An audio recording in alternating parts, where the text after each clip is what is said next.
Welcome, ladies and gentlemen, to the very first AG interviews. I am your host, Daisy, and tonight we have some very special guests with us.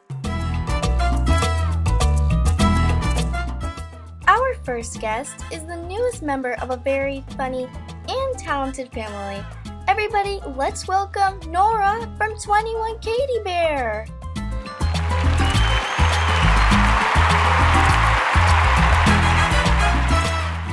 Welcome, Nora. Thanks so much for coming.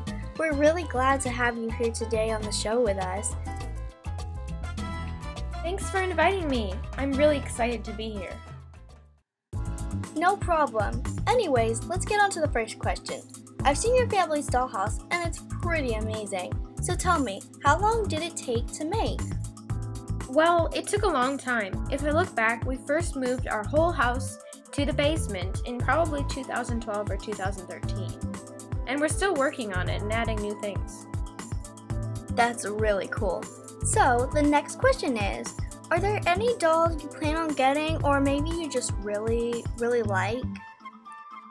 We really like number 58. She's really pretty and she's very diverse from the rest of us. Maybe we'll get her in the future. Wow, that's awesome. Well, Nora, that's all the questions we have for you today. Thanks for coming. Everyone, let's give a round of applause for Nora.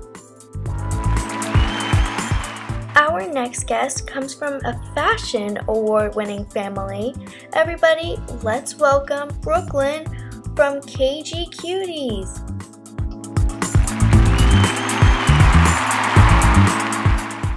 Welcome, Brooklyn. Thanks for coming out on the show today. Thanks for having me. It's great to be here. No problem. Anyways, the first question is, do you have any tips for making stop motions? First tip for making a stop motion is really all about patience. It's important to be patient so that you can move the doll slowly so your stop motion ends up to be really smooth. I also think that it's really important to have great sets and make sure that your lighting is perfect so that the frames really pop. And make sure that your hands and feet aren't sneaking in because that definitely tends to ruin a stop motion. I hate seeing people's fingers and hands in their doll stop motion. I agree. Anyways, where do you usually get your inspiration when you take photo shoots with your dolls?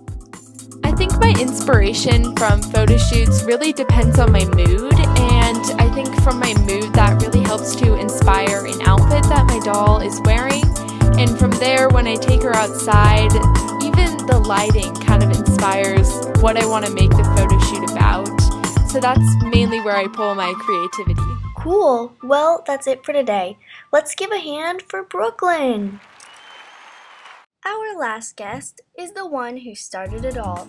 She is a star on AGTube. You all know her. Let's welcome Crystal from 5 Doll Stars. Welcome, Crystal. Thank you so much for coming. Thank you so much for having me. No problem. Anyways, the first question is, how long does it usually take to make a stop motion? Well, for a stop motion, it usually depends on how long and how complicated the video is going to be. If it's a really short and kind of simple video, it might take about 2 or 3 days to film. But if it's longer and has more props, then it'll probably take more than a few days. Interesting. So tell me, what exactly made you want to start doing AGTube? I started AGTube because I had seen so many other really cool stop motions by other YouTubers like Basil Mentos and Girl of the Year Studios. So Hey, look! It's Crystal!